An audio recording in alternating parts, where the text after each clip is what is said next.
Donc, nous allons commencer par une présentation de ce livre. Donc, cher Jean-Loup Isambert, bonjour et merci tout d'abord d'avoir bien voulu accepter notre invitation pour répondre à nos questions nombreuses sur un sujet à la fois complexe et délicat, je le disais tout à l'heure, mais passionnant. L'implication de la France dans la guerre économique et sa dérive actuelle, la guerre totale. Tu es ancien collaborateur de VSD, du groupe Les Échos et de l'Humanité, auteur de plusieurs essais remarqués, Le Crédit Agricole hors la loi, Où faut-il brûler l'ONU?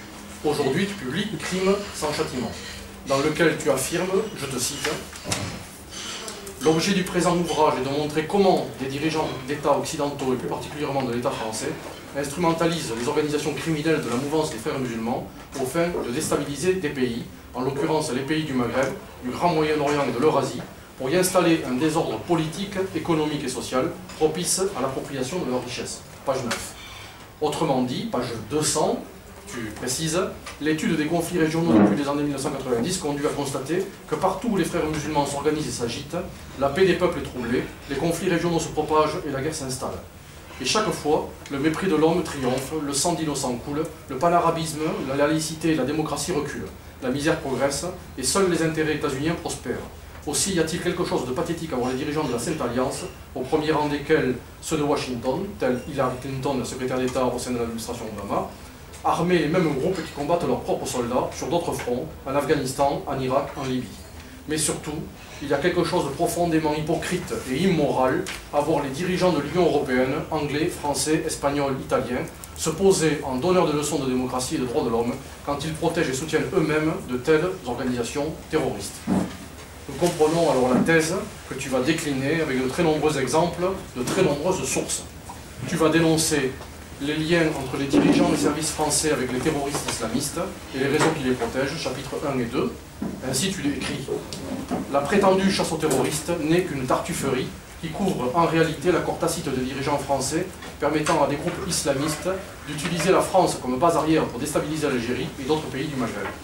Tu dénonces la protection accordée à des criminels islamistes. Et tu donnes de nombreux exemples avec notamment des numéros des fiches Interpol à l'appui. Tu précises: l'on pourrait continuer la liste des membres d'Erarda recherchés par Interpol, puis qui réfugiés en France, en Angleterre ou aux États-Unis, entretiennent des relations suivies avec les services de ces pays. Situation qui ne les empêche pas, bien au contraire, de continuer leur activité politique. Tu dénonces plus précisément encore les liens entre l'État, UMP et les renseignements. Mais en fait, peu de ministres de l'Intérieur, UMP ou PS, sont épargnés. Tu cites François-Xavier Verschaff. Ce n'est plus la République, ni même l'Élysée qui choisit et conduit la politique française en Afrique, mais une nébuleuse aléatoire d'acteurs économiques, politiques et militaires, un faisceau de réseaux polarisés sur la conservation du pouvoir et l'extraction des rentes. Puis, Claude Zilbert-Zahn, ancien directeur de la DGSE, que tu cites également, un bilan exécrable doit être dressé à la charge du couple services spéciaux et services de renseignement pouvoir politique, et une question doit être posée: est-ce l'outil ou est-ce son usage qui en est à la cause? Jamais dans les dernières décennies, un bilan aussi négatif n'a pu être dressé pour ce qui a trait au domaine d'action des services spéciaux et de renseignement. Mais tu conclus, au fil des siècles, le colonialisme français, avec celui des autres puissances occidentales, s'est rendu responsable de millions de morts, de massacres de populations liées, du pillage des richesses des pays occupés. Les mêmes massacres se poursuivent aujourd'hui sous la houlette de Washington et avec l'OTAN, bras armés des États coloniaux, Angleterre, France, Espagne, Italie. Tu décris alors comment cette politique est exportée et la préparation des conflits en Libye, en Syrie. Tu reviens même sur le conflit yougoslave, chapitre 3. Pour ces deux interventions françaises en Libye et en Syrie, tu vas décrire les modalités de préparation, les coûts, et tu dénonces, nous en sommes d'accord, cette politique de prédation et de mort. Ce chapitre très documenté est bien sûr une charge contre la politique française d'intervention et ses modalités. Tu cites Richard Labévière. Avec le service d'action de la DGSE, la France mène en revanche des opérations de formation et de soutien à l'armée syrienne libre. Il y a d'autres de groupes armés, sur le plan des transmissions et de l'artillerie. Mortiers, missiles anti-chars et canons de 105. Plusieurs dizaines de conseillers militaires participent déjà à un état-major commun turc, américain et français, à Şarnag, en Turquie, au bénéfice d'une aide britannique à la frontière syrienne. Tu dénonces les collusions généralisées au sein même des milieux dirigeants français, comme de la classe médiatique. Dans ce même esprit, tu abordes le conflit dans l'ex-Yougoslavie et l'intervention programmée de l'OTAN. Nous en reparlerons. Dans le chapitre 4, tu dénonces la gestion de ces conflits par les médias occidentaux ou qataris et les pouvoirs publics en prenant pour exemple l'intervention en Libye. Tu déments alors certaines informations de guerre, par exemple le bombardement sur Tripoli du site Yves Bonnet, ou des informations données sur l'intervention en Côte d'Ivoire. Dans un chapitre 5, tu enchaînes sur la collusion des services occidentaux sous la direction de la CIA. Des attentats et provocations en Syrie, à ceux de Casablanca au Maroc, comme les drames que traversent les pays du Maghreb, Égypte, Libye, Tunisie, Algérie. Une constante apparaît, la collaboration des services de renseignement de Washington, Londres et Paris, avec certains groupes islamistes de la mouvance des frères musulmans d'Itu. Dans ce chapitre 5, tu dénonces notamment les amitiés particulières de certains parlementaires français, ou le rôle dévolu à Israël et à ses services auxquels tu consacres un long développement, notamment pages 206-207. Dans un chapitre 7, tu décris alors les techniques employées par les islamistes, la stratégie de l'immeuble enterré, tu nous en reparleras, des comportements proches du grand banditisme, tu dénonces les liens entre la CIA et les gangs islamistes, tu parles même d'un mariage narco devant témoins, autant, page 224. Tu reviens alors sur l'implication de l'Élysée, tu dénonces l'imposture des politiciens occidentaux, notamment dans l'emploi des armes à l'uranium enrichi, auquel tu consacres un long développement national et international, en rendant hommage appuyé à l'association Avigolf, et en dénonçant les violations systématiques de la Charte et des résolutions de l'ONU par les États-Unis, l'Angleterre et la France, comme la violation des résolutions du Parlement européen. Enfin, dans ton épilogue, très riche, tu vas nous livrer la clé de compréhension de tout ce désordre organisé en présentant une lecture géostratégique. Il s'agit d'installer le chaos, précises-tu, page 277. Et cette sentence définitive, partout, je te cite, partout où flotte la bannière étoilée et le drapeau de l'OTAN, ce ne sont que guerre, misère, corruption, trafic, désolation et régression. La survie du système est à l'ordre du jour dans les états-majors politiques, militaires et économiques occidentaux. Pour mener à bien cette tentative de sauvetage de leur mondialisation financière en échec, les cercles dirigeants états-uniens n'ont plus beaucoup d'atouts. Le sionisme et l'islamisme figurent au nombre de leurs derniers poisons pour éclater et troubler la paix des nations, y compris celle de leurs alliés traditionnels, sur des bases racistes, confessionnelles et ethniques. Le terrorisme, la propagande sont leurs derniers outils pour préparer, justifier et entretenir leur croisade. Et ce qu'ils dirigent désignent comme le ventre mou de l'Union européenne, Angleterre, France, Espagne, Italie, et leur dernier point d'appui pour servir d'intendance à leurs opérations de toutes sortes, guerre, opérations subversives, déstabilisation d'État, espionnage économique, page 280. Et tu conclus, la légende de l'American Way of Life a cédé la place à l'American Way of Life. Page 280. Pour ce chapitre de géostratégie, tu convoques alors de très nombreux témoins, classiques et ou originaux, le général russe Léonid Ivachov, Alain de Benoît, Carl Schmitt, Brzezinski, Gramsciowski. Des journalistes et investigateurs ou des universitaires comme Jean-Paul Pougala, Richard Labévière, Thierry Messant, Gilles Munier, Jean-Xavier Lachaff, Louis Dalmas. Ainsi, tu nous rappelles l'objectif de l'Empire, sauver et pérenniser la grande finance et la nouvelle donne. Puisque l'Eurasie s'éveille, il faut ralentir le rayonnement de l'Eurasie, il faut déstabiliser le bassin méditerranéen, retarder la construction de l'Union africaine. Et pour moyen avoué, endetter les pays arabes pour s'approprier leurs richesses, déclencher un nouveau conflit majeur, même en Europe, s'il le faut. Ton essai se lit avec passion. Il est instructif, avec ses nombreuses fiches techniques à la fin de chaque chapitre. Et bien sûr, il réveille la colère du lecteur citoyen. Rien d'étonnant puisque son auteur est aussi un écrivain militant. Il contient de nombreux témoignages, je pense notamment à ceux d'Yves Bonnet, ancien responsable de la DST, au lieutenant-colonel Bernard Baudrousse, à Claude Thévenet, chargé d'enquête sur l'attentat de Karachi, ou à Alain Rodier, CF2R. Et excuse-moi, Abdallah Mani aussi, qui est tunisien, est actuellement en Tunisie, donc je n'ai pas pu citer des gens qui sont dans des situations un peu difficiles. Donc je cite les... Tu rends également hommage à l'action de nombreuses organisations ou personnalités, l'ex-commissaire Marty Bryance, l'association Avigolf. Tu révèles de nombreuses informations inaccessibles au grand public, je le laisse entrevoir tout à l'heure. La situation exceptionnelle du développement de la société libyenne avant la guerre, tu développes plusieurs fiches en effet sur la situation libyenne, l'implication de la DGSE dans la localisation de Kadhafi avant son assassinat, puis la disparition subite du témoin ayant parlé, la formation des combattants syriens par les services occidentaux et notamment français, le dessous des contrats d'armement de 1994, Baladur et Lothar, concernant les sous-marins Agosta au Pakistan, puis les frégates à l'Arabie Saoudite. C'est aussi un livre qui dénonce et qui accuse, tu n'hésites pas à le dire, Alain Juppé ment, Alain Richard ment, et ce ne sont pas les seuls.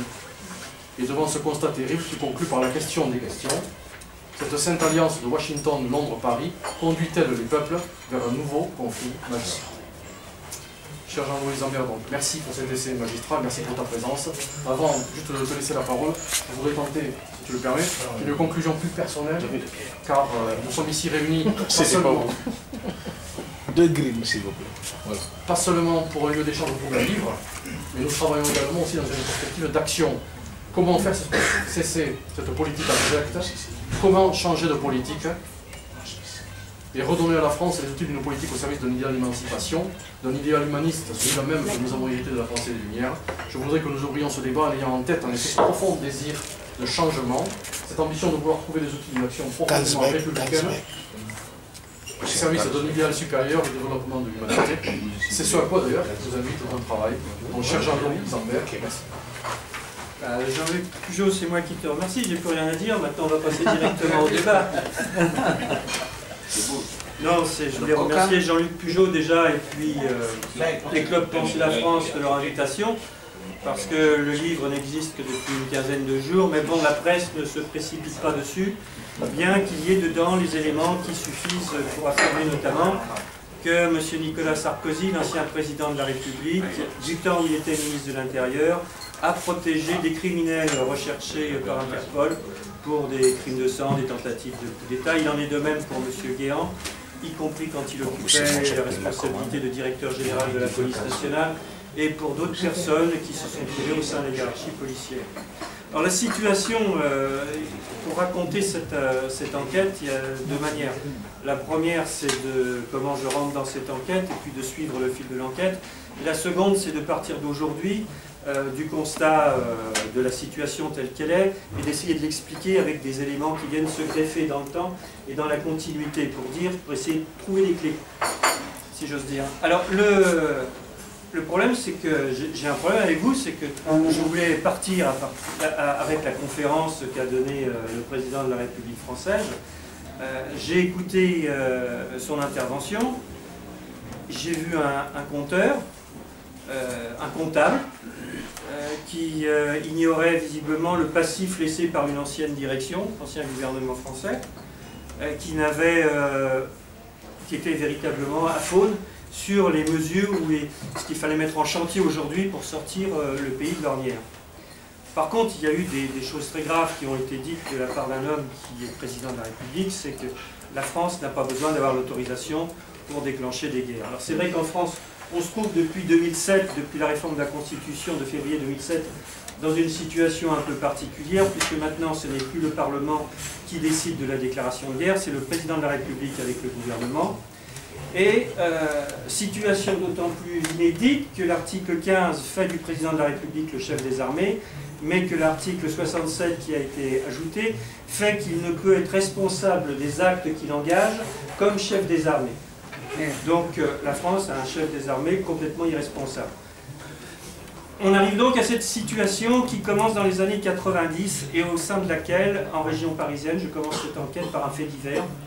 Et petit à petit, les choses s'enchaînent très vite. Meeting du Fils en 92 à Paris, le Front islamique du salut algérien choisit la France pour donner son premier meeting en Europe, pas dans un local privé, puisque le premier meeting du Fils se tient dans les locaux de la cité universitaire d'Antony, dans les Ussel.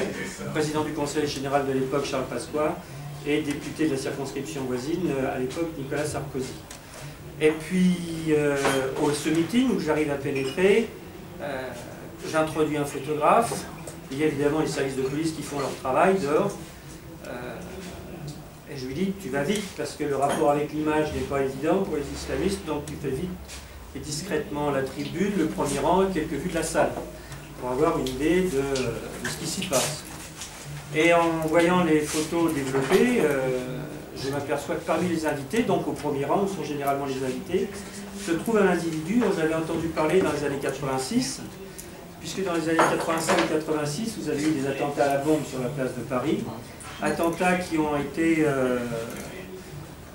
montés par un parti tunisien à l'époque qui s'appelle le Mouvement de la Tendance Islamique, qui va changer de nom 3 ans plus tard, pratiquement pour devenir El Narda. Et parmi ces gens-là, donc, il y a le numéro 2, les frères musulmans tunisiens, qui est recherché par Interpol, et que je vois au premier rang parmi les invités. Donc j'ai dit, c'est pas possible, il ne peut pas être là, je dois me tromper. Je regarde la photo, je demande à des contacts dans les services de police qui me disent ah bah si, c'est lui, mais on ne savait pas qu'il était là. Alors je dis, bon, je veux bien, mais il faut quand même préciser les choses. Vous êtes dans les services de police, vous êtes quand même mieux informé qu'un journaliste, fut-il de terrain, de qui fait quoi en France, surtout quand on touche aux questions du terrorisme. Et petit à petit, en remontant la filière, j'en trouve un deuxième, un troisième, un quatrième, un cinquième. Et ces gens-là, en réalité, ont en France des sociétés. Certains ont même acheté comptant à côté de l'aéroport Roissy-Charles de Gaulle, un pavillon pour 600 000 francs de l'époque, enfin des choses comme ça. Et au bout de 92-93, j'en trouve même qui ont des activités politiques. C'est le cas de Salah Karker, qui est un des responsables de Narda, et qui prend la parole dans un meeting qui est donné au Bourget, en appelant à renverser tous les régimes du Maghreb. Là, on est en 1992. C'est le cas d'autres, tels Tahar Boubari, qui est un responsable des opérations spéciales dans la nébuleuse de Narja, et qui, lui, sur sa fiche d'Interpol est chauve, et je le retrouve place de la République en train de manifester pour le soutien aux frères musulmans en Bosnie. Et cette fois, il a des lunettes et une moumoute. À Paris, ça lui change un homme. Hein. Et après, en continuant, donc, j'arrive à obtenir certains renseignements, parce qu'il faut savoir aussi qu'il y a des policiers qui travaillent sur ces filières, et auxquels la hiérarchie policière de l'époque fait mettre un terme aux enquêtes. Non, vous ne voudriez pas mettre ça dans votre rapport, ou on verra ce qu'on fera avec ce rapport, laissez, c'est la DST qui s'en occupe, etc. Donc il y a des policiers, y compris dans les renseignements généraux, dans les sections antiterroristes, qui risquent leur vie tous les jours pour remonter ces filières, et ces gens continuent de vivre tranquillement en France. Alors pourquoi je parle de ces gens-là? Parce qu'en réalité, c'est un groupe des frères musulmans, mais dans tous les conflits que l'on voit éclater sur le Maghreb, comme l'a rappelé Jean-Luc Pugeot, je le dis dans mon livre, vous trouvez les frères musulmans. C'est-à-dire que les frères musulmans, c'est une organisation qui est née en Égypte en 1928, qui s'est développée après dans les années 30, qui est née au départ sur les principes de l'islam pour lutter contre la pauvreté, par la charité, pour monter, essayer d'avoir des hôpitaux, des mosquées, des lieux de soins, etc. Et petit à petit, l'organisation s'est développée. Mais toujours, quand on suit son parcours depuis les années 30, on la trouve soit du côté des régimes oppresseurs, soit du côté des collaborateurs. Un des plus beaux exemples est donné avec la collaboration avec le régime nazi en 1940, puisqu'une division de la Waffen-SS sera montée avec 21 000 membres musulmans qui seront recrutés dans tous les pays, dans la plupart des pays arabes. C'est le premier grand recrutement arabe dont vont s'inspirer après les Occidentaux, notamment les États-Unis, et des dirigeants des frères musulmans pour la guerre en Afghanistan contre l'Union soviétique et contre l'Afghanistan, avec les suites que vous connaissez. Et partout, vous retrouvez des groupes, des frères musulmans, à l'origine de la stratégie de l'attention. C'est vrai en Algérie, c'était vrai en Tunisie. Aujourd'hui, ils sont au pouvoir avec les conséquences que vous connaissez, puisque ceux qui ont été habilités en France des années 90 sont retournés en Tunisie, drapés du drapeau tunisien à l'aéroport de Tunis, et sont arrivés comme des libérateurs. C'était pour les dirigeants français, soi-disant des opposants démocrates. On voit ce qu'il en est aujourd'hui dans les faits. Ce qui se passe en Libye, c'est pareil. Ce sont les frères musulmans qui agissent en sous-main avec d'autres groupes qui sont liés à l'AQMI, à des réseaux d'Al-Qaïda, etc. La Syrie, pareil. On veut nous présenter aujourd'hui, le gouvernement français présente comme des opposants, soi-disant, ou des insurgés, les gens qui luttent contre le pouvoir de Damas. Mais ce que l'on oublie de rappeler, c'est que dans les années 75, 80, 82, et même par la suite, les frères musulmans en Syrie, en République arabe syrienne, pour essayer d'imposer leur vue, pour essayer d'imposer leur pouvoir politique, se sont livrés à des attentats sanglants et atroces, dont la presse d'information générale ne parle pas et se garde bien de rappeler. Il faut rappeler qu'à l'époque, il y a eu des attentats meurtriers où des civils ont péri par centaines dans des attentats à la bombe, dans les voitures piégées, contre des casernes militaires, contre les bâtiments publics, contre des hôtels pour touristes. C'est la même stratégie d'attention qui est utilisée partout. Alors, il y a en discutant avec des gens de différents services, il y a une stratégie qu'ils ont surnommée la stratégie de l'immeuble enterré. La stratégie de l'immeuble enterré, c'est-à-dire, c'est un peu l'organisation des frères musulmans. Il ne faut pas voir ça comme une pyramide avec un chef en haut, un conseil, et puis après une multitude d'organisations. C'est vrai qu'il y a une nébuleuse très vaste où on ne sait pas trop qui fait quoi. Mais c'est vrai que vous avez en haut, que ce soit dans les pays occidentaux, et c'est un peu la même stratégie dans les États laïcs, parce que avec les États qui sont des monarchies, comme les monarchies pétro-religieuses du Golfe, ils composent, et ces États composent avec eux pour maintenir leur régime. Mais partout où il y a des États laïcs, il y a une stratégie d'affrontement. Il faut renverser les États laïcs pour déstabiliser les États, les éclater, et au besoin apposer des califats. Dans les premiers étages, en haut, vous avez les responsables qui sont chargés de donner l'image de marque un peu nous sommes des opposants démocrates. Alors, ils sont chargés, ces gens-là, de rencontrer les responsables des services de renseignement des pays qui les hébergent. Ils sont chargés de nouer des contacts avec les parlementaires. Ils sont chargés des médias. Donc, se donner une image d'opposants démocrates. Et le cas de la Tunisie est très intéressant parce que ça permet de bien comprendre comment, à partir d'une filière composée d'individus recherchés pour des crimes de sang, pour des attentats à la bombe, où ont péri des civils, comment ces gens, depuis les années 90 en France, présents en France, recherchés par Interpol, ont été protégés par les gouvernements français qui se sont succédés, comment a évolué la situation, quels ont été leurs liens avec différents réseaux autour de la Tunisie, parce que par exemple, quand dans les années 90, 93, 94, différents groupes islamistes, il y a le Front islamique du salut, il y a le JIA et d'autres, se livrent à des attentats meurtriers en Algérie. Il faut savoir qu'il y a une cellule dans le sud tunisien, mais côté de la frontière algérienne, dans des bleds qui sont isolés, qui regroupent des membres de Ennahda, donc clandestins, avec des membres du Front du salut islamique algérien et du GIA. Donc ça, c'est un exemple. Et plus vous descendez dans les étages de la pyramide, plus vous avez affaire aux gens. Alors après, l'immeuble enterré, pourquoi? Parce que quand vous arrivez dans les sous-sols, là, vous avez affaire aux gens qui, en réalité, montent les opérations, sont liées aux questions de blanchiment d'argent, trafic d'armes, trafic de drogue, etc., etc. Et cet immeuble-là, donc c'est les sous-sols, c'est enterré, ceux-là n'apparaissent jamais. Ceux qui les connaissent, bon évidemment, sont les policiers qui pénètrent à l'intérieur des filières, qui, au risque de leur vie, s'introduisent dans ces filières. Et je pensais à un ami.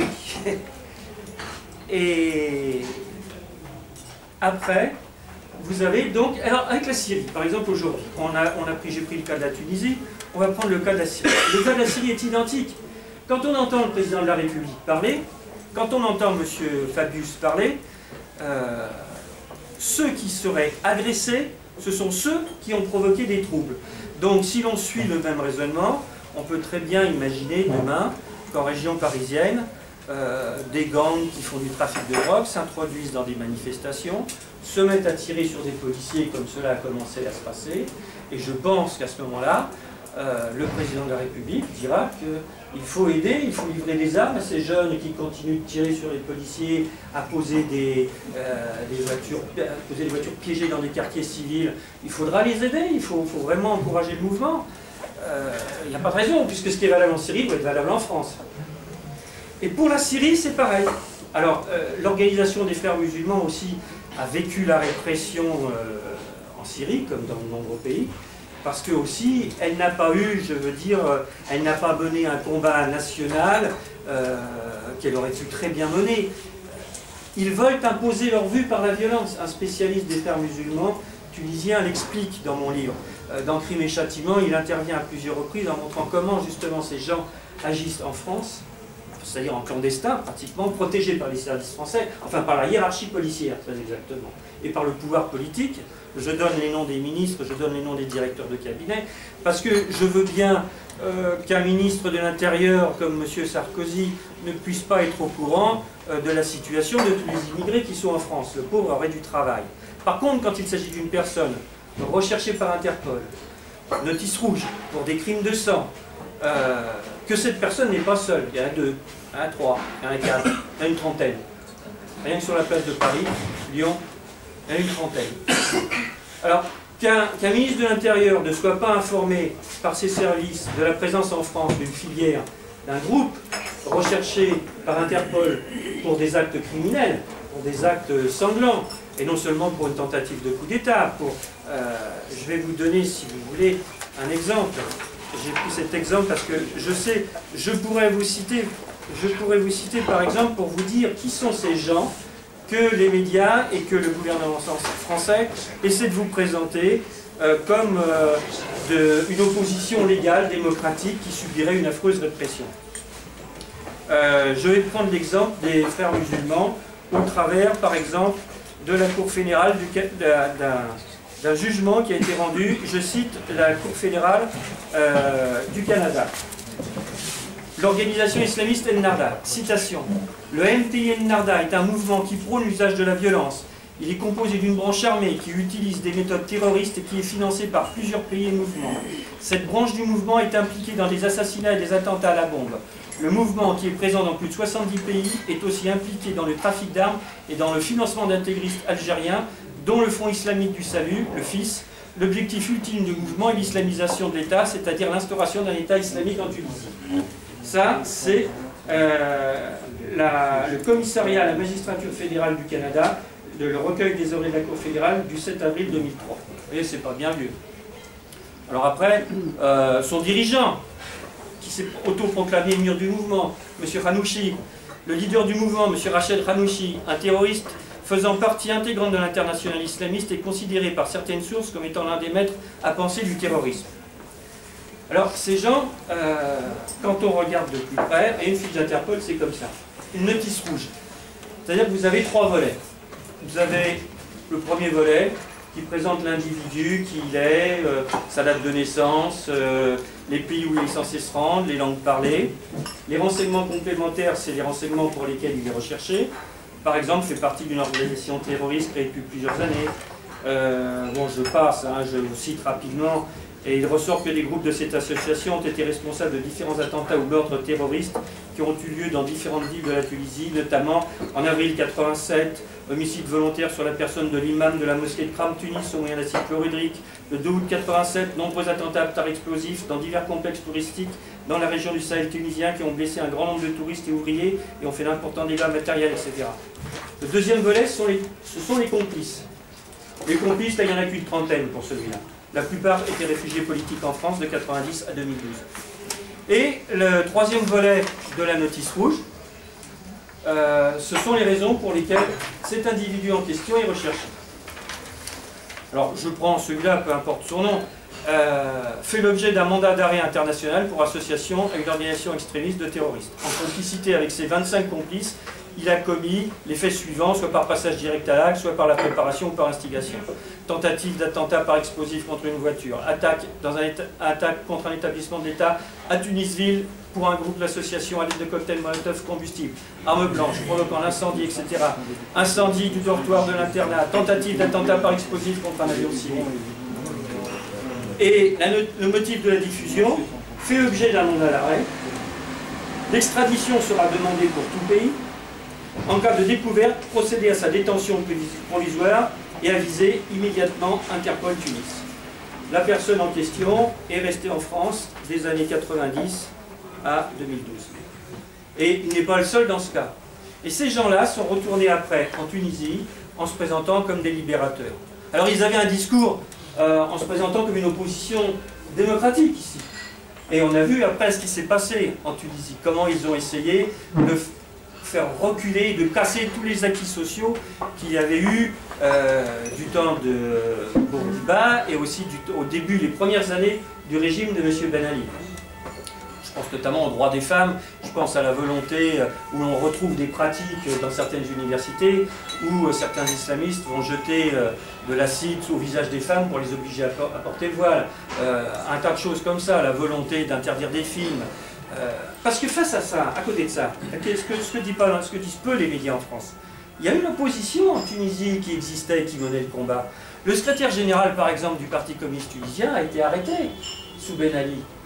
Et les communistes ont mené le combat dans le pays pour le faire libérer. Ils ont fait des pétitions au niveau international, ils ont fait des délégations. Il y a d'autres pays, d'autres partis, y compris qui existaient, qui ont mené le combat national et qui le mènent aujourd'hui. Parce que si Ennahdha est arrivé au pouvoir, c'est simplement parce que je pense, de mon point de vue, que les forces laïques et progressistes n'ont pas su s'organiser et faire front, en sous-estimant sans doute le danger islamiste, qui était pourtant une composante de cette société tunisienne importante. Alors après, sur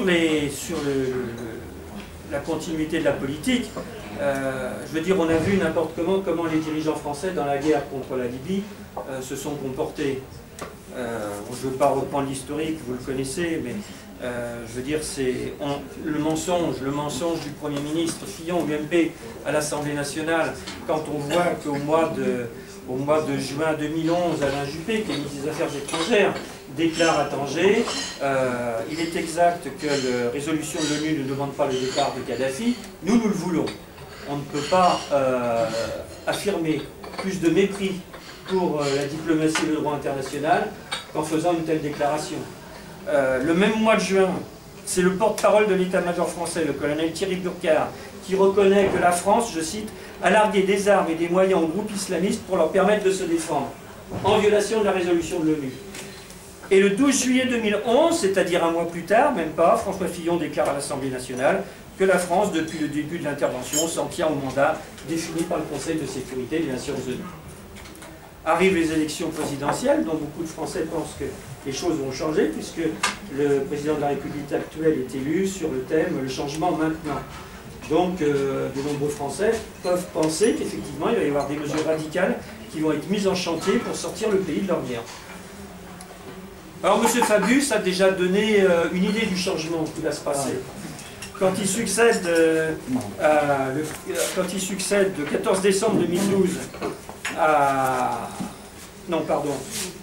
Je ne veux pas commettre d'erreur. Quitte à donner des dates, autant donner les bonnes dates. Voilà. Quand il succède le 17 mai 2012 à Alain Juppé, Laurent Fabius est très clair, puisqu'il déclare à son prédécesseur, sur les questions majeures, je sais que nous nous retrouverons. Je pense qu'on ne peut pas être plus clair par rapport au changement qui va intervenir dans la politique étrangère de la France. Alors ce qui est plus grave après, c'est qu'on voit quand même le président de la République française, c'est-à-dire la plus haute autorité de l'État, la plus haute autorité de la République, déclarer le 14 mars 2013 avec M. Cameron, vouloir armer ce qui est présenté comme une opposition, les groupes, je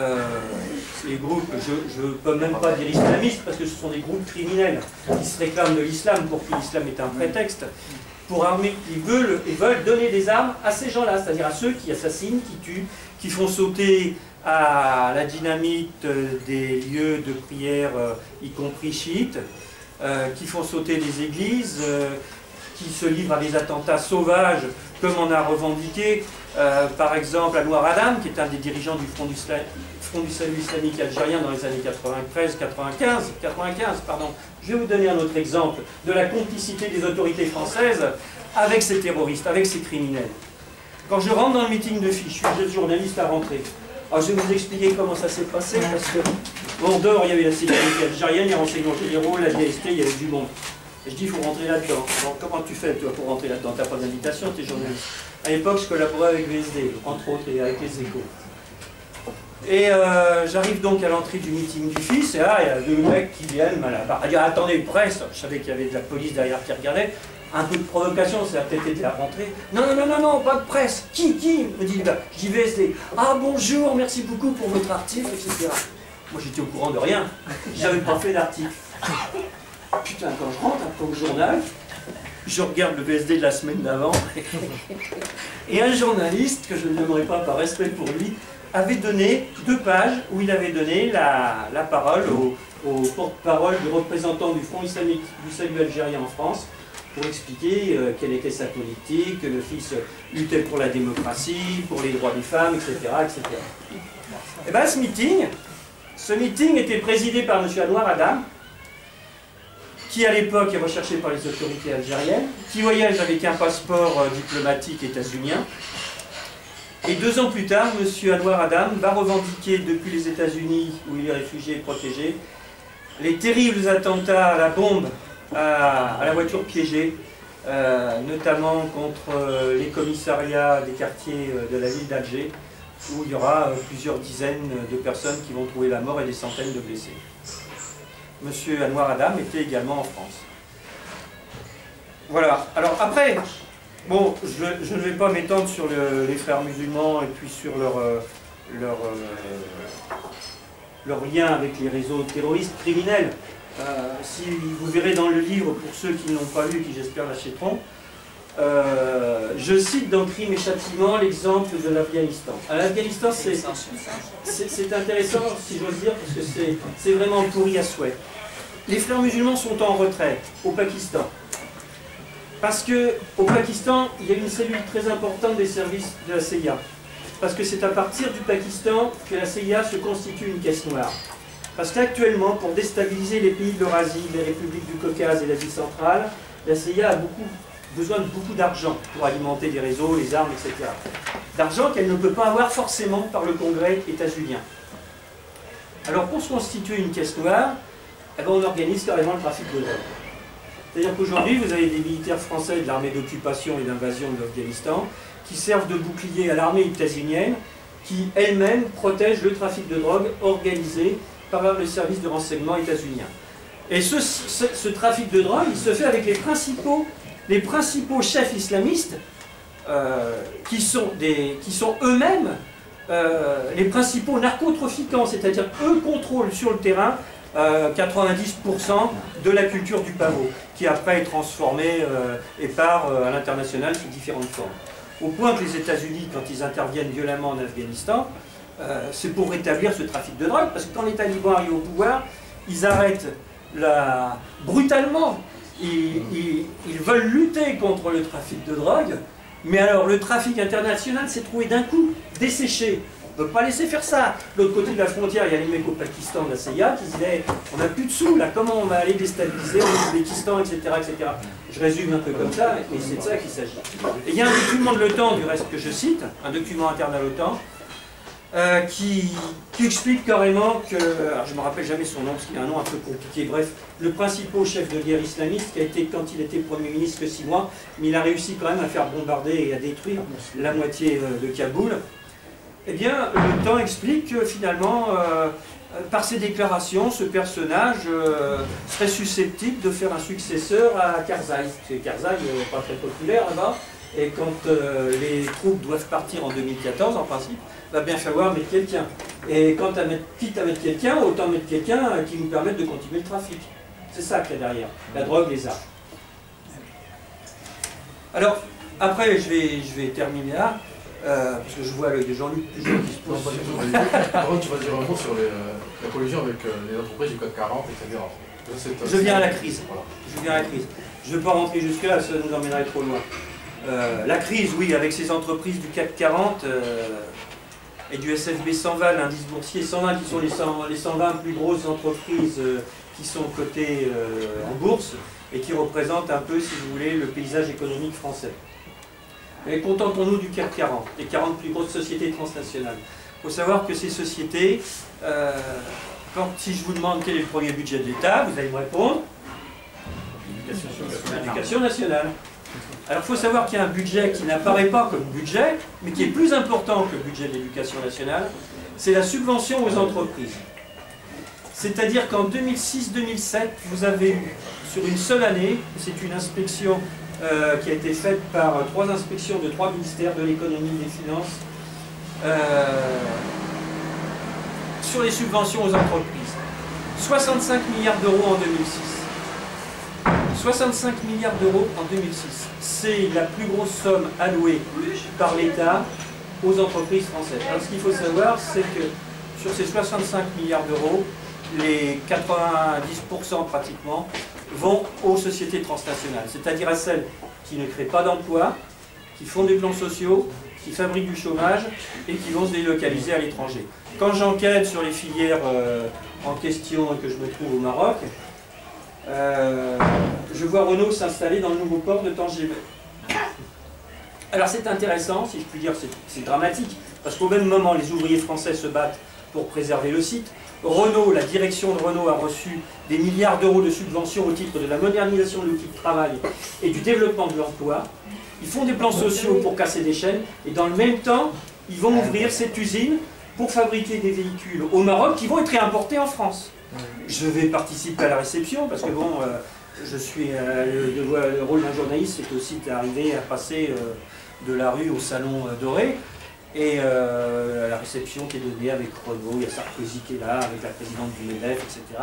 Et je vais voir un des responsables de Renault et je lui dis, mais dites donc, comme j'ai eu le temps en 3 ans de voir un peu la situation sur Tanger, je lui dis, mais vous avez ici la classe ouvrière qualifiée pour les usines, pour les chaînes. Ne vous inquiétez pas, n'importe comment, on a un contrat avec l'État marocain qui est en train de nous construire un centre de métiers aux formations. C'est-à-dire que l'État, non seulement Renault a eu de l'argent pour partir au Maroc, licencié en France, et dans le même temps au Maroc, l'État marocain finance un centre de formation au métier de la mécanique pour que Renault puisse avoir des ouvriers qui n'existent pas, parce que les chaînes, il faut les faire tourner. Donc on arrive là. Alors ces sociétés du CAC 40, ce sont celles qui reçoivent les aides les plus importantes de l'État. Il y a du reste un rapport très intéressant que je cite dans le livre qui a été pratiquement passé sous la chape, qui a été fait par le député Carrez, député UMP, et qui est très intéressant, qui concerne les aides aux entreprises, dont les sociétés transnationales. Et en même temps, ce rapport souligne la part d'impôts sur les sociétés que payent les sociétés transnationales. Ça correspond à en gros 0,4% de leur chiffre d'affaires, alors qu'elles sont normalement imposées à 33,3%. C'est-à-dire qu'en gros, les entreprises qui bénéficient du plus gros effort de l'État, donc au titre de la création d'emplois et de la modernisation de l'outil de travail, sont celles qui créent le moins d'emplois et sont celles qui payent le moins d'impôts. Alors, pourquoi ça vient un peu comme un cheveu sur la soupe, mais j'ai préféré le dire après parce que ça vous aurait moins captivé. Ce qui est important de voir, c'est quand on reprend l'évolution des relations entre des dirigeants des frères musulmans qui se trouvent en France, ou dans les pays occidentaux en général. Je pense principalement à la France, l'Angleterre, les États-Unis.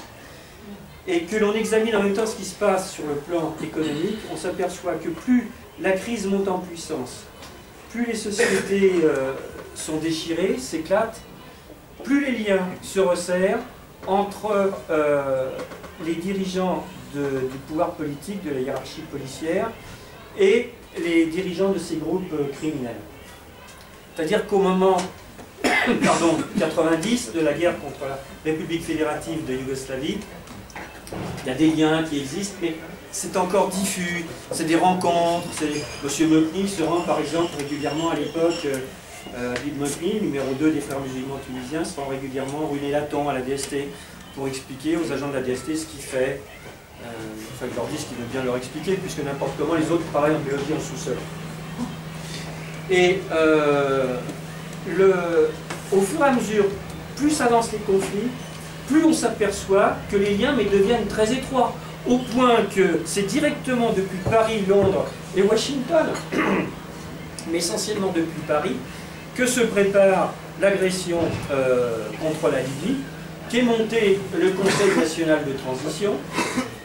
Concernant la Tunisie, au travers du livre, je prends l'exemple de la Tunisie parce que j'ai un peu la Tunisie au cœur, malheureusement. Et ça m'a touché quand j'ai vu ça, parce que quand on voit le combat de ces femmes que j'ai vu en Tunisie, que j'ai vu en France, et qu'on voit ces gens protégés ainsi par le pouvoir politique, qui sont des criminels en puissance, organisés, protégés et après armés, je veux dire, on aboutit à la situation qu'on connaît aujourd'hui, un chaos total. C'est le chaos en Tunisie. C'est le chaos en Égypte, mais les choses évoluent jour après jour, puisque en Égypte, on voit aujourd'hui qu'il y a un parti nassérien qui est en train de se former sur les traces pour former un parti laïque et progressiste, comme l'avait voulu Nasser à son temps, pour faire barrage à l'islamisme sur des propositions pour sortir le pays de la crise. Je pense qu'en Tunisie, il y en a qui en parleront mieux que moi, mais c'est un peu la même chose qui se passe et qu'on va aller vers un front très certainement laïque et progressiste pour que la Tunisie continue sur la lancée des premières années de la période Ben Ali.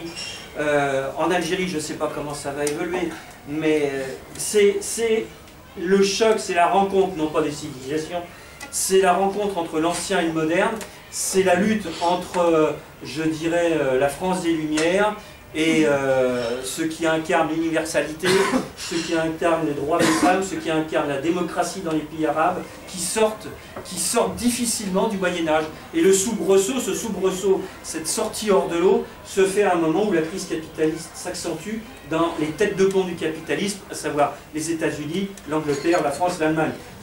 Puisque personne ne dit que l'Allemagne est surendettée, c'est le deuxième pays de l'Europe, de l'Union européenne, le plus endetté après la Grèce, devant l'Italie.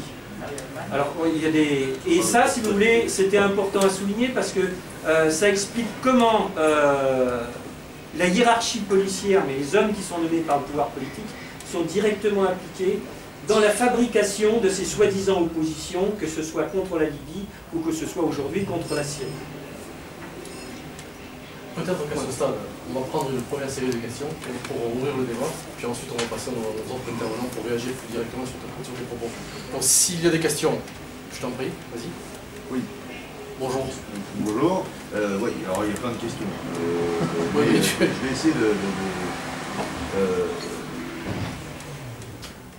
En gros, effectivement, il y a une problématique qui est quand même un peu bizarre, que j'ai expliqué, que quelque part on soutient les islamistes en les dénonçant.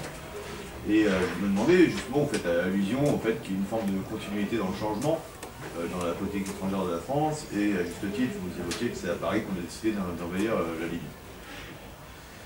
Et dans quelle mesure est-ce que cette continuité qui a quelques années est liée à l'intégration de la France au commandement exécutif de l'OTAN, quand même, on va dire, une forme d'événement géopolitique assez important, et qui, on va dire, pourrait faire dire à certains que, à l'heure actuelle, la France est devenue un petit peu un lieutenant de l'OTAN, ce qui n'était pas le cas récemment.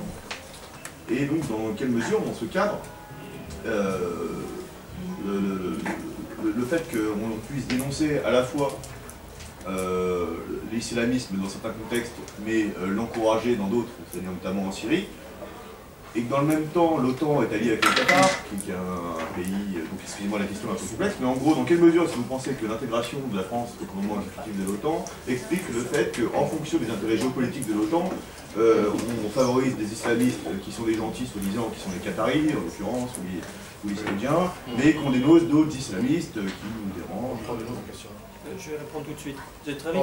Mais c'est lié puisque n'importe comment, l'OTAN n'est que le moyen pour les États-Unis de faire payer les guerres qu'ils ne peuvent plus faire. Les transnationales états-uniennes ont besoin de s'accaparer un maximum de ressources, de territoire, de contrôler les voies de communication. Ce pays est surendetté, est en train de économiquement écroulé. Ah oui, tout devient fictif sur le plan financier et économique. Et ils n'ont plus les moyens. Il faut voir que c'est une situation... du reste, il y a une analyse dans le livre qui est donnée par un militaire, par un chercheur, qui explique très clairement que l'OTAN aujourd'hui ne peut... L'OTAN, pas seulement les États-Unis, l'OTAN ne pourrait plus faire une guerre frontale, ne pourrait plus entamer une guerre frontale. Alors pour les États-Unis, ce qui est pratique, c'est d'avoir des pays comme essentiellement la France, l'Angleterre et l'Allemagne qui financent ces guerres, en leur donnant des miettes, bien sûr, mais ça leur permet d'avoir des avions, ça leur permet d'avoir des hommes, ça leur permet d'avoir des gens qui règlent une partie des problèmes sur place qu'ils ne peuvent pas régler seuls. Il faut voir la situation catastrophique en Irak. Donc l'intégration de la France à l'OTAN, ça ne pouvait, si je puis dire, que donner ce résultat. C'est-à-dire la France est un peu la cantinière, mais chef des cuisines, il est à Washington. Merci. Merci. Est-ce que nous avons d'autres questions? Tranquille, monsieur. Bonjour. Je voudrais revenir sur ce que vous avez dit sur les subventions, comme quoi que les différents États français notamment subventionnent les transnationales. J'aurais tendance à penser qu'en fait les transnationales seraient plutôt économiques, seraient plutôt indépendants économiquement. c'est-à-dire notamment quand on pense à l'exportation des capitaux ou à l'appropriation des matières premières, on aurait tendance à penser qu'ils sont indépendants. Donc, si véritablement ils ont une indépendance économique, quel serait le véritable rôle de cette subvention venant des États? Je veux dire concrètement, une transnationale qui est indépendant et qui s'autogère économiquement via l'exportation des capitaux, l'accaparement des matières premières, etc. Pourquoi on se réunit des différents États? Donc quel serait le véritable rôle de ces subventions? Ces subventions, en principe, sont des subventions qui, pour l'essentiel, interviennent au titre de l'emploi. C'est-à-dire que c'est pour la préservation, je vous donne de mémoire, c'est pour la préservation de l'outil de travail et pour la création d'emplois. Alors le problème, si vous voulez, c'est que vous avez des subventions qui sont attribuées de manière très importante à ces sociétés, mais la question, c'est pas seulement fiscalité, elle est politique la question. C'est la question de la démocratie, c'est la question du contrôle, après, je ne dirais pas des tâches, mais de l'utilisation de ces subventions par les sociétés. Parce que, je cite Renault, mais il y en a d'autres, qui ont des comptes à rendre quand même sur l'utilisation, parce que c'est l'argent de la collectivité publique, ça. Donc il y a des comptes à rendre sur l'utilisation de ces subventions. Est-ce que ça a servi à créer des emplois? Est-ce que ça a servi à préserver l'outil de travail? Alors là, il va falloir quand même, s'il y avait normalement c'est les députés qui devraient poser ces questions. Le cas d'ArcelorMittal, tout simplement. Voilà, exactement. Ils ont reçu énormément d'argent. Ce que j'explique, c'est la fiscalité. C'est-à-dire que ces sociétés-là échappent à la fiscalité normale française. Ah oui, alors, ce sont des sociétés complètement. françaises. Ah oui, pas ArcelorMittal, mais des grandes sociétés françaises échappent. Soi-disant pour relancer, mais ils reçoivent énormément d'argent, ils ne sont pas contrôlés, ils ferment, ils sont grands. Une fois qu'ils ont engrangé les bénéfices. Ouais. Pour les sociétés étrangères, mais pour les sociétés françaises, surtout elles obtiennent des réductions d'impôts pour l'essentiel. Elles échappent à l'impôt. Je vais vous donner juste un passage pour répondre à votre question. Je cite là donc le rapport des aides sur les aides publiques aux entreprises qui a été fait par l'Inspection générale des finances, l'Inspection des affaires sociales et l'Inspection de l'administration en janvier 2007. Le montant de l'impôt sur les sociétés acquitté en 2006 par les sociétés du CAC 40 s'est établi à 6,1 milliards d'euros sur un total de 49,2 milliards d'euros, soit une part de 12,4% au lieu de 33,3%. Ça fait quand même une perte pour l'État. Le grand patronat de cette transnationale aurait dû s'acquitter de plus de 33 milliards d'euros pour la seule année 2006. Pour la seule année 2006, il en a ainsi réglé que 6,1 milliards d'euros. Mais ça va plus loin. Ça continue après en 2007. Au titre de leur exercice clos en 2007, 2008 et 2009, les 36 groupes du CAC 40, hormis EDF, GDF, Renault et France Télécom, dans lesquels l'État est actionnaire et hors établissement de crédit, normalement imposés à 33,3%, et là je cite le rapport de l'Assemblée nationale, ont déclaré un chiffre d'affaires annuel moyen en France, au sens fiscal, de 750 milliards d'euros. L'impôt brut minoré des crédits d'impôt, hors crédit d'impôt des dépenses de recherche et de développement, des entreprises du CAC 40, autres que les établissements de crédit, a représenté en moyenne 0,4% de leur chiffre d'affaires réalisé en France. Et une fois le crédit d'impôt recherche liquidé, tenez-vous bien, au titre de 52 de ces 120 exercices, parce que c'est sur 120 exercices, 40 sociétés sur 3 ans. Sur ces 3 années, l'impôt sur les sociétés brutes est nul ou négatif. Et dans certains cas, l'État a dû rembourser l'impôt non payé par les sociétés. Très bien, merci. On va peut-être reprendre notre question, madame. Oui, j'ai une question. Parmi les pays dont vous avez évoqué, j'aurais souhaité savoir, connaître votre position sur l'intervention actuelle au Mali. Oui. Alors le Mali, si vous voulez, c'est en... On va attendre. Je vous gagne, vous me dites. C'est passionnant, mais le monsieur il récupère ses sous. Et après je vous laisse. C'est très passionnant ce que vous dites. Alors, mais laissez-moi encaisser un peu après pour continuer. D'accord? Concernant le Mali, oui, on se trouve dans une situation où l'armée française a affronté des gens désignés par le pouvoir français et par la plupart des médias comme des terroristes. Ce sont des gens qui ont pris leurs armes dans dans l'arsenal français, puisqu'une partie de ces armes vient des armes qui ont été données par le ministère de la Défense, par le gouvernement français, du temps de Sarkozy, pour renverser le pouvoir de Kadhafi en Libye. Alors, au Mali, ce sont des terroristes. En Syrie, les mêmes groupes. Ce sont des libérateurs. Alors, il faut qu'on m'explique. Alors, c'est vrai. Voilà. Alors, je vais quand même rappeler ce qu'a dit, pour voir quand même un peu le danger des gens qui sont au pouvoir actuellement. Quand M. Fabius a dit le 14 décembre 2012, en faisant référence au groupe Al-Nosra en Syrie, et qu'il a dit, sur le terrain, ils font du bon boulot. Alors, ça c'était le 14 décembre. Et cette semaine, Damas a saisi le Conseil de sécurité des Nations Unies concernant l'utilisation d'armes chimiques par le groupe Al-Nosra sur Alep, dans la région d'Alep, pardon.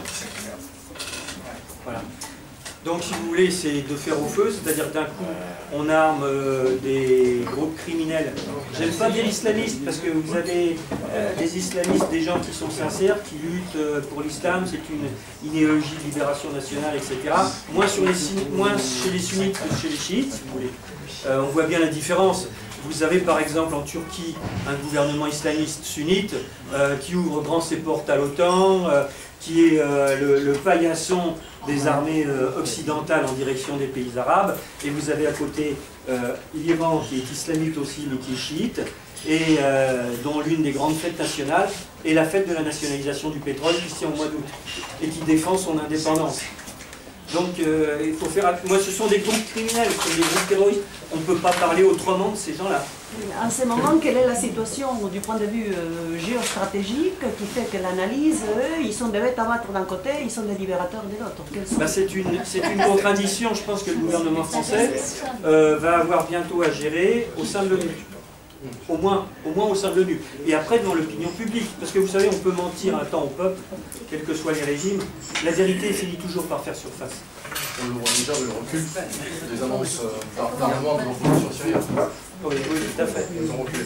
Madame, oui, vous avez une juste question? sur la Syrie, il y a un aspect qu'on n'aborde pas très souvent, c'est le pillage de la Syrie. Parce que la Syrie étant un pays qui était industriel et avec toute une couche d'acteurs économiques assez puissants, eh bien, par exemple, l'armée syrienne libre est bien connue pour être d'abord une armée qui pille et qui dépossède la Syrie de tout à la fois de ses machines, de son instrument de travail, en plus bien sûr des biens, y compris des biens privés.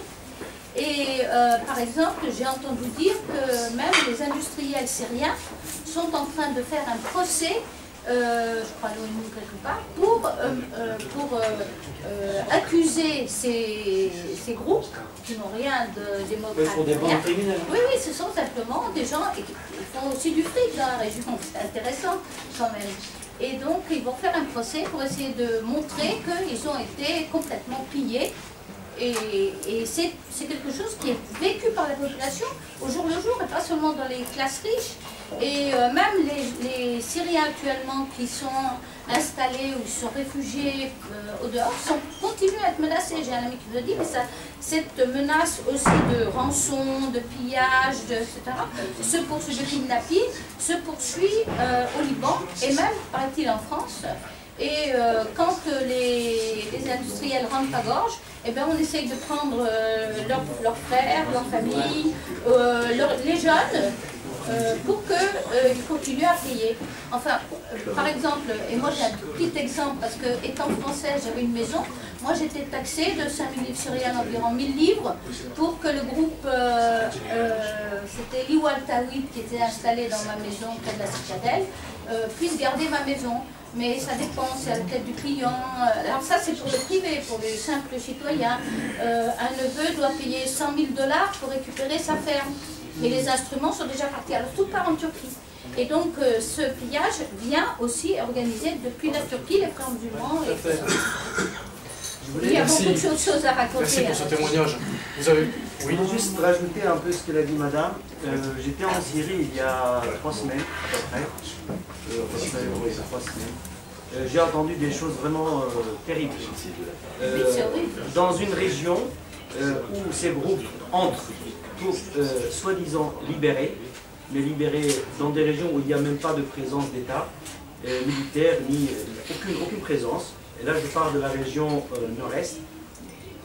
Figurez-vous que ces gens-là, avant d'entrer, ils menacent, ils annoncent que ça sera le désordre total, ça sera vraiment ils vont tout détruire, tout ce qui tombe devant eux, ils vont tout détruire.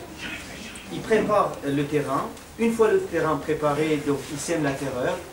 Et une fois la terreur sémée, donc les gens ils ont peur.